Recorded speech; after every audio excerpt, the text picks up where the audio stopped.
बना दे। देखिए, रामदेव जी को आंदोलन करना चाहिए, क्योंकि इसके पहले एक आंदोलन उन्होंने स्वदेशी को लेकर के किया और पूरे देश का दौरा किया था।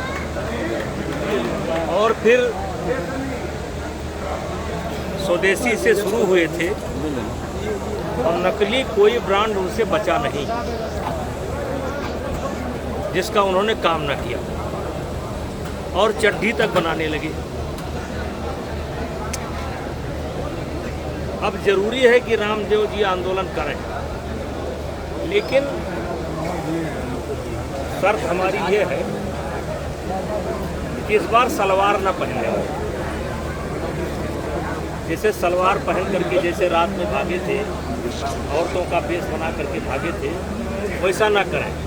इस बार दमदारी से आंदोलन करें। कुछ उनको राय सर, टिप्स वगैरह कुछ उनको राय देंगे, टिप्स वगैरह, जैसे कि सलवार कमीज न पहन के अब मतलब धोती पहने, या मतलब किस तरीके से सामने बाबा वाले वेश, जो उनका वेश है वो वेश रखा है।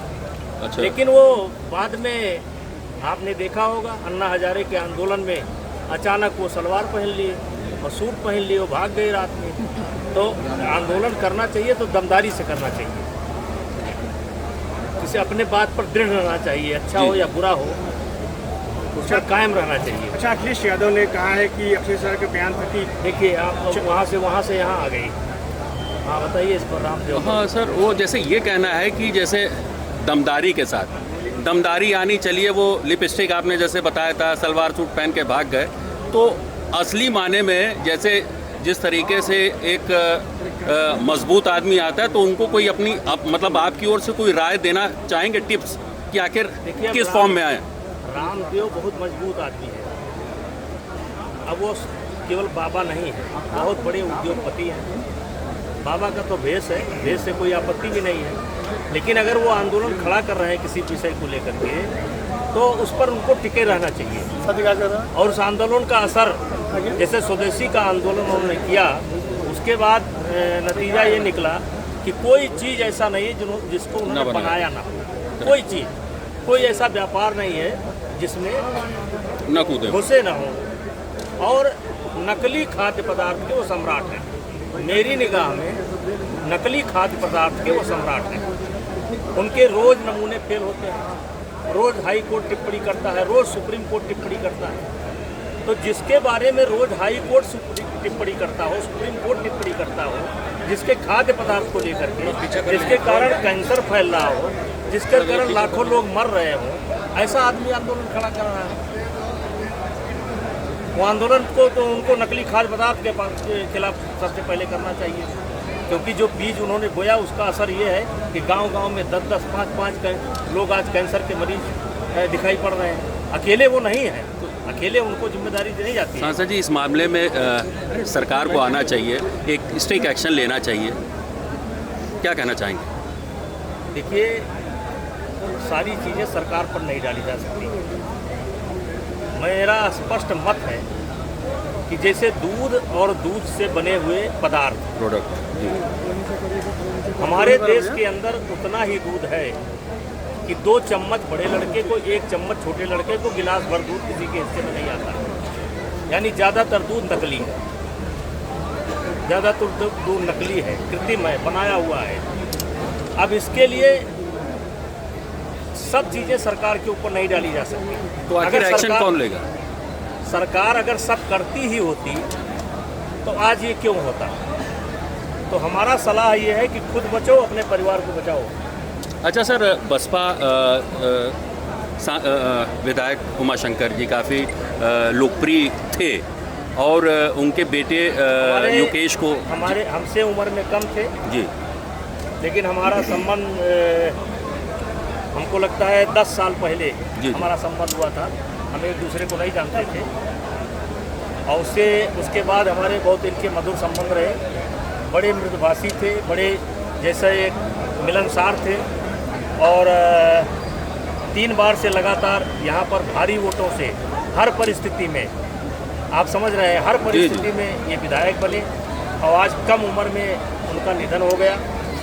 आज हम उन्हीं के परिवार में उनको सांत्वना देने के लिए आए हैं, क्योंकि 6 तारीख को जिस दिन इनकी तिरही थी, जिनका देहांत हुआ था, 6 को मेरा कार्यक्रम था, 5 को उनका देहांत हुआ था, तो आज उसी परिवार में आए हैं। सांसद जी, आप दिल के बहुत साफ व्यक्ति हैं। ये भरपाई जो बीएसपी ने सिर्फ एकमात्र जो विधायक थे उनको खो दिया, बसपा इसकी भरपाई कैसे करेगी? दूसरा उमर शंकर सिंह नहीं पैदा होंगे।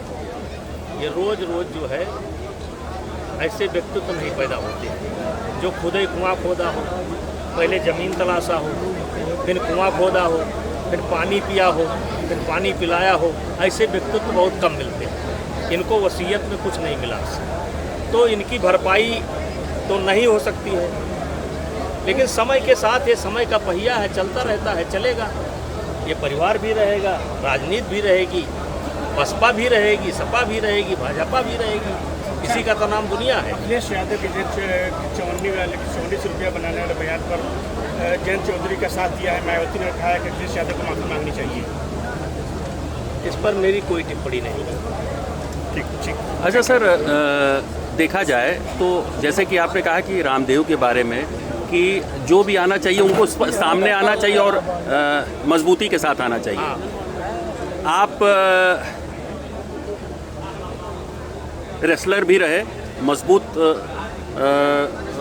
बॉडी से लेके हर चीज़ मजबूती से आप रहे, तो कहीं ना कहीं देखा जाए, और आप जो हाई कोर्ट है जो वहाँ से भी आप दोषमुक्त हुए, तो क्या लगता है आपको कि एक तो 2027 का चुनाव भी सर पे है और ऐसे में आपकी भागीदारी बहुत इम्पोर्टेंट माने रखेगी, तो उम्मीद क्या है आने वाले समय में? आप बीजेपी के साथ रहेंगे कि कैसे आपका रोल क्या रहेगा? देखिए, हम भी राजनीतिक प्राणी हैं। बेटा एक विधायक है, हम सांसद हैं, और अब भी हम समाज से जुड़े हैं, और हम ईश्वरवादी हैं। हम भाग्य को मानते हैं, जो ना मानते हैं वो ना माने। जो प्रकृति को चैलेंज करते हैं, भाग्य को चैलेंज करते हैं, ईश्वर को चैलेंज करते हैं, जो माने या ना माने।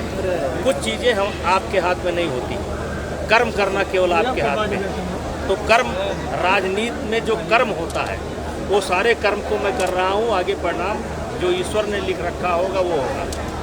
2000 चंदा चोरी में शायद सांसद जी, आपका हर सवाल विवाद वाला ही है। सांसद जी, देखा जाए तो कहीं ना कहीं जो आज की परिवेश की जो राजनीति है, कहीं ना कहीं एक दूसरे पे आरोप लगाने का है, लेकिन आपको हम लोग देखें कि बड़ा स्पष्ट रहते हैं, जिसके साथ हैं तो हैं। सरकार को लेके, योगी सरकार को लेके जो स्थिति बनी, जो स्थिति इस समय चल रही है लॉ एंड ऑर्डर को लेके, सर उसके बारे में क्या आपकी राय है? अब बोलने का समय नहीं है। अब 9 साल हो गए, अब बोलने का समय नहीं। अब जो जैसा किया होगा उसके सामने 1 साल बाद परिणाम आएगा। इस पर बहुत टिप्पणी करने की आवश्यकता नहीं। 2027 सपा का होगा, भाजपा का होगा कि बसपा का होगा? ये धन्यवाद। नहीं किया।